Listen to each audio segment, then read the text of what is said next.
Hello and welcome to this week's show. Kieran Clair joins me from Bricks and Mortar in just a moment, and we are going to tell you that, here's a scoop, Donald Trump could actually buy Australia. Can you believe that? Back in just a moment.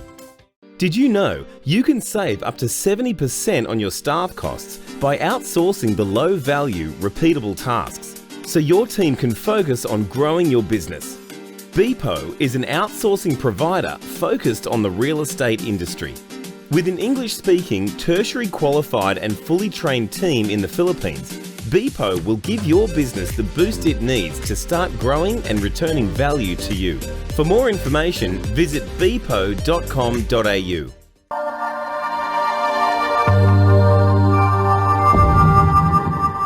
There you go. We had to lead with that headline about Donald Trump buying Australia. He probably could, Kieran, couldn't he? He certainly, I think he'd give it a go. When you see the sort of money that each of us are going to get out of that transaction, Kevin, you'd be thinking very seriously about saying yes. Indeed, indeed. Well, we'll get to that story in just a moment. Before we do, I want to bring you another one that's very Queensland-centric, but is very, very topical. Queensland Gov't stinging tenants. Proposed changes to the Queensland tenancy law could cost renters more than $5,000 a year and slash thousands of jobs. Now, this is a story that comes from Simon Presley. We're going to carry this story tomorrow on Real Estate Talk as well, but it's such a key story, and it comes to us through realestate.com.au, but from Simon Presley, as I said. And this sort of came as a bit of a shock to me, Kieran, but it's a great story. It is. It's looking at the rental reforms that were announced just recently for their consultation period of 6 weeks over Christmas. And there's no doubt the real estate industry, led by the REIQ, and Simon's working very much in hand with them, are pretty upset about how the state government have handled this. The reforms are going to look at some moves which will take away some of the rights that landlords have enjoyed for a while. But Simon's take on it is that by introducing some of these reforms and making it a bit more difficult, what you're going to see is in some of the really high demand areas around Queensland, the stock of available rental properties is going to actually fall as people start to consider whether they want to bother being landlords under this sort of regime or not. And also those that do stick around are going to be far more picky about who they take in, and there will probably be increased costs, which may well translate into higher rentals. So Simon said in some of those areas, in Mackay, for example, you know, you could see your rent skyrocket by $100 a week, putting you out of pocket $5,000 a week if you're a tenant looking for a place. And you know, Simon, the research is just incredibly comprehensive. Oh, very comprehensive, as you'll pick up tomorrow in the show when I talk to him. But you know what amazes me about this too, Kieran, is the fact that Mick de Brenni, who is the minister in Queensland responsible for this area, even admitted when they made the announcement that it's likely to increase rents in Queensland by up to 15%. You know, what's wrong with these people? Like, they're trying to make it they're doing the right thing for renters. Then they turn around and admit that it's going to increase prices. I simply don't get it. And some of these changes are so archaic, talking about, you know, giving tenants absolute control over some of the improvements that they may make to their rental property. You know, what message is that sending to investors? I just don't get this state government. I really don't. No. I mean, we're totally on board with you on this one, Kevin. Like the idea that the REIQ is very upset about that idea that you can't terminate a tenancy at the end of a lease. Now, there are situations, as you and I both know, where that is sometimes the best move to make, where perhaps a tenant-landlord relationship isn't working out, and the lease needs to be terminated, and the tenant moved to a different property or a more appropriately priced property, or whatever reason. These new laws are going to stop that. The tenant could effectively stay on unless you can give a legal reason as to why you're moving them on. There's a range of things here, and I agree with you. 95% of tenancies work out fine. It's a symbiotic relationship. It's dictated by the market. And they're messing around with something that they really shouldn't be touching. Yeah, and I did actually interview Antonia Mercarella, the CEO for the REIQ, last Saturday on the 4BC show, and she was so angry about this. And the other thing that's angered them too is the arrogance of this state government, that they would put it out and say we've got a 6-week consultation period, knowing full well that 4 weeks of that at least is going to be taken up with the Christmas New Year break, maybe the entire amount. It's just an arrogance. I just can't get over it. I think, this is one government that actually deserves to lose power. They just make so many stupid decisions. I agree. Look, the one thing I will say too, if you climb onto social media with all of this at the moment, Kevin, it's tenants who are making comments as well. They're also against some of the tenants are climbing on and saying, we can't believe that these are the laws that are going to apply. And there will be a percentage of those who are aspirant. They want to be property investors at some stage too. And they know that they're going to fall under the guise of these laws. Also, the idea that you don't get to control an asset that you work very hard to own, I think even some of the tenants find hard to believe. So, yep, I absolutely agree. Message for Anastasia Palaszczuk, the Premier, and also for Mick de Branny, the Minister. Wake up, look and listen.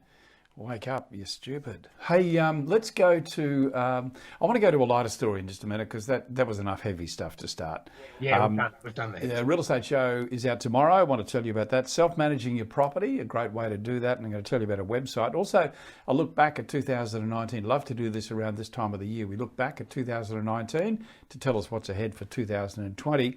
We're going to unmask the spruiker. The spruiker is apparently wearing a new mask. We'll tell you about that. We'll look at Sydney's growth corridor, and we'll pick up on the story we've just spent about 5 minutes talking about, and that is how rents are going to skyrocket in Queensland. That's coming out tomorrow on Real Estate Talk. Hey, let's move to a really nice story. Donald Trump could buy Australia. Now that US Treasury funds originally earmarked for the purchase of Greenland from Denmark have been freed up, and that was a stupid proposal anyway. Donald Trump needs to find something to do with all that extra cash. The obvious solution for the president is, given how wonderful a lifestyle we have here, is to buy Australia. Although in the article, if you go down and click on it and read it, it also says that New Zealand's probably a better proposition because it might be a bit cheaper. I don't know if the New Zealanders are going to like us saying that. That's what it says in the article. Don't blame us. I agree. It basically says New Zealand is the Brisbane to Australia's Sydney. Like, can't afford Australia, shift to New Zealand. I love that. Hey, isn't it cool too in this article the way they've done the valuation? They said Greenland was $500 billion. Australia's about 4 times the land mass. We'll give it 4 times the figure. And then they've gone on to compare GDP and said, well, actually, it's 466 times $500 billion to buy Australia. And the best bit of it for people is that maybe we should get behind this, because apparently we each get $10 million out of the deal. Did you see that, Kevin? Yeah, I did. And then I tended to gloss over that because that ain't going to happen. I want to deal in the real world. I also like the web they wove, where they said to raise the money they'd issue negative interest rate bonds, US bonds, which the Chinese would buy, and then if the US defaulted, we'd become part of the Chinese Republic because they what a mess. on the mortgage. It's a terrific read. I actually thought it was a cracking article. It's a good read. Thank you, and I'm glad you liked it. Hey, let's go to story number 3. This one comes from Stuff, a great site out of New Zealand. This is a New Zealand story. A good friend of ours, actually, Mike Perro, who I've met on a few occasions, worked with him when I was in New Zealand, but he's Christchurch based, and it's a lovely story about how he made his first $1 million without even knowing it. I tell you what, if you know Mike Perro, this is a totally believable story. He's a wonderful entrepreneur, wonderful guy. Actually flew out at his own expense to talk to us about Property TV some time ago. So we really enjoyed spending some time with him. And he says that getting rich is like playing snakes and ladders. Yeah, snakes and ladders, you go up, you go down, it's all over the place. You never roll of the dice, you never know where you're going to end up. Look, Mike sounds like this article's beautifully written, and Mike sounds like a gem of a guy. I've got to say, full of good, sage-like advice all the way through, where he's obviously taken advantage of opportunities when they've arisen. He's worked very hard to get to where he is.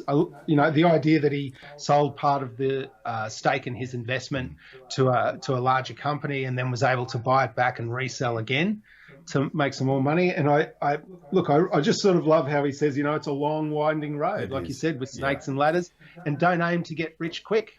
It's best if you get rich slow. Yeah, if you follow Mike's history, Mike Perro Mortgages in New Zealand is just a standalone company.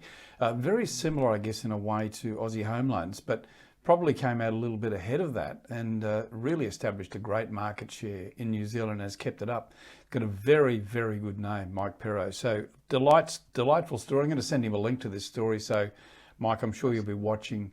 All the best, mate. Look forward to catching up with you again. It's a lovely story. Hey, we're going to come back in just a moment and we're going to talk about timeshare. Maybe time has run out for timeshare. Kieran Clair, my guest this week on Property News Update, and Kieran from Bricks and Mortar Media, handling a lot of media for a number of top profile companies in Australia and New Zealand.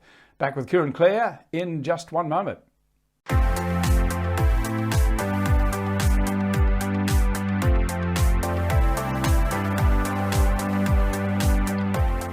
Your business card is a vital selling tool and a constant visual reminder of who you are, what you do, and more importantly, how you can be contacted.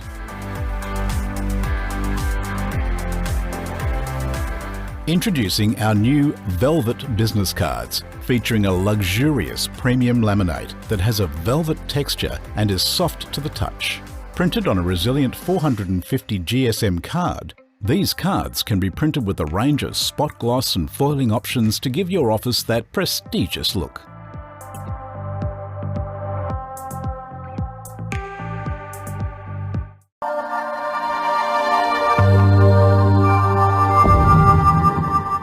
Welcome back, and as I said, my guest this week is Kieran Clair from Bricks and Mortar Media. Are we going to catch up at your Christmas party too? I can't wait. I can't wait. Yeah, exactly. Neither can I. I look forward to having a couple of drinks with you, my friend. Remember this year, no high heels on the tables when we're doing the dancing at about midnight, Kevin, okay? No high heels. Scratched. Mate, I don't think I'll be there at midnight. I hate to give you the bad news, my friend, but it's not going to be me dancing on the floor.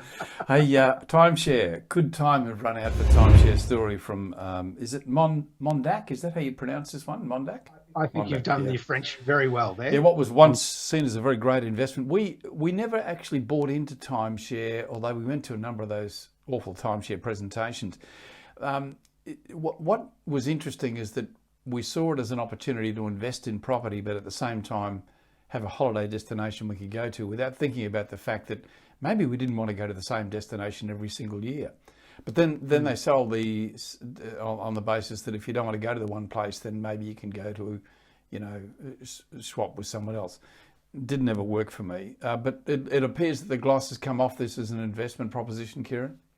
Yeah, that's right. It seemed to be a real flash. I mean, what was it sort of the thing around the late 70s, early 80s that you saw most of it, Kevin? It really was pretty keenly sought around that stage. Yeah. But of course, as time has moved on, the idea that you've got multiple owners across a set of assets, because they're effectively just buying a few weeks per year from the same unit, has created all sorts of difficulties. And, brought on by this case for Vacation Club Limited, where basically they've managed to sell the entire timeshare resort to a developer. But the legal wranglings that went through it came up. Things like, they couldn't find all the members to make a decision. People were, the cost of maintaining the resort was becoming onerous, particularly for retirees. There's all sorts of reasons that this thing didn't have any longevity, and it was a good idea to offload it. But I tell you what, some money was made back then, wasn't it? Sure was, mate. I tell you, some of those presentations were very high powered too. You'd sort of get into a room, find it very, very difficult to leave. There's still some of that going on. But not, well, I suppose in the timeshares, but they've given it a different name now. But certainly I reckon its time is over, well and truly. Oh, absolutely. Mate, actually, can I just give you a film reference? There's a great doco called The Queen of Versailles, which is about Jackie and David Siegel. I don't know if you've seen it, but David Siegel built his fortune on the back of timeshare. Okay. And they are building, Jackie, his wife, wants to build a replica of the Palace of Versailles in the US. And it's going to be one of the biggest residential properties and it tracks their financial ups and downs. This house has never been completed. It's still going. It's going to end up costing $100 million or something, to finish it off. But as a real estate person, if you find the time, I highly recommend. Okay, what's the movie called again? It's called The Queen of Versailles. It came out in 2012, but you'll be able to find it on one of the services. Yeah, Queen of Versailles. Check it out. For real estate, rich and poor, the rise and fall of the rich and famous, it's well worth the journey, I reckon. Okay, nice segue into our last stories from the Auction News Limited. And I'm going to show you a video on this one too, which we'll roll in just a moment. But before we do, introduction, Realway are marketing a property in Toowoomba. Interesting history, this one, 9 Phillip Street East, Toowoomba. And it says that it is the hottest house, first time in about 3 lifetimes. And if you look at the images we'll show you in just a moment of the video, you can see that it probably hasn't, the lawn hasn't probably been mowed for that long either. But, real estate agents delight and talk about, this is a renovator's delight. Well, this is probably a renovator's nightmare. But the home, in fact, was, interestingly, the home of Toowoomba's first mayor. And we're going to pick up on that in this story. But let's roll this video, then we'll come back and have a quick talk. Have a look at this. We get a lot of buyer requests for colonial properties, big blocks, East Toowoomba and close to the CBD. And have I got an amazing example of that? Millbrook.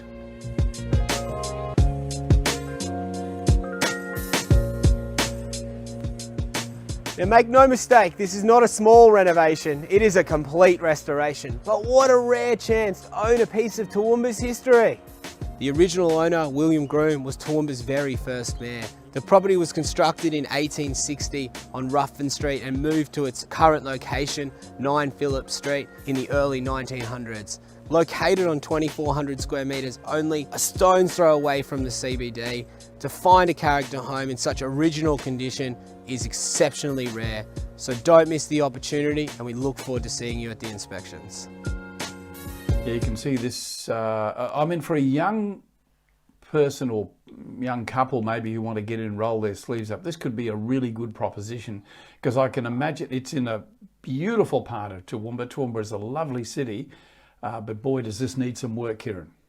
Oh, does it ever? But doesn't it get you, as a property person, doesn't it sort of light some fires inside you when you see that house? You kind of, there's an audible intake of breath as soon as you wander through that video, going, oh, look at that, look at that.